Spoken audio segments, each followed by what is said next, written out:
श्री स्वामी समर्थ। आज माझी दिवसाची सुरुवात फरशी पुसण्यापासून झाली होती. कारण काल छोटासा का होईना कार्यक्रम होता, पण त्याच्यामुळं फरशी घाण झाली होती. मग घाण तर झाली होती, पण रात्री भरपूर उशीर बायका येत होत्या, त्याच्यामुळं मी रात्री काय पुसली नव्हती आणि संध्याकाळी कशाला पुसायची म्हणून सकाळी सकाळी अगोदर पूर्ण फरशी स्वच्छ करून घेतली. मग माझं काम सुरू आहे तोपर्यंत आज रांगोळी काढायचं काम ओवी मॅडमकडं होतं. बघा, तिनं छान रांगोळी काढली आहे बरं का. घर सगळं स्वच्छ करून घेतल्यावर म्हटलं अगोदर देवांची देवपूजा करून घ्यावी, म्हणजे काय मन सगळं प्रसन्न होऊन जातं आणि घर पण प्रसन्न होऊन जातं.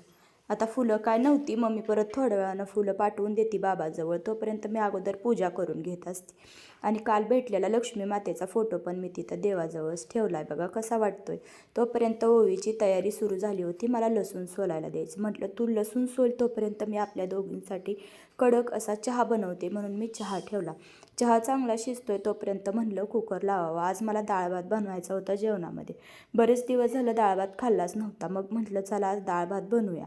त्याच्यासाठीच म्हणलं अगोदर कुकर लावावा. आता डाळीची रेसिपी मी तुमच्यासोबत याच्या अगोदर पण शेअर केली.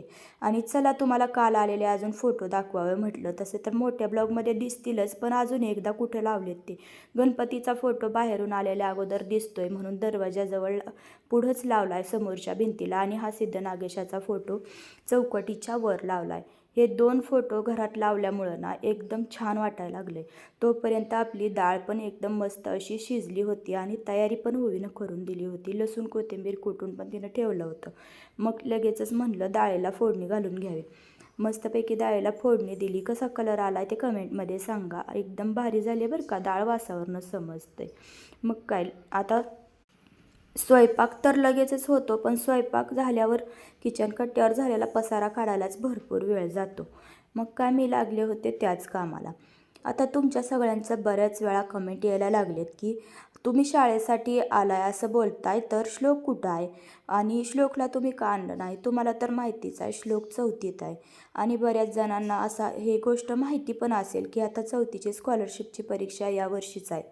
मग आम्ही या कारणासाठी लवकर सुट्टी लागायच्या अगोदर राहायला आलो आहे की रूम भेटली होती, तर मग तिथं थांबून उगाच रूमचं फुकट भाडं भरण्यापेक्षा परत लगेच आपल्याला चांगली रूम भेटणार नाही. म्हणून म्हटलं श्लोक तिथं शाळेला राहील तोपर्यंत महिना दीड महिना, आणि परत श्लोक येणारच आहे. चला तर मग आपला व्हिडिओ कसा वाटला ते कमेंट करून सांगा. आवडला असेल तर सबस्क्राईब करा.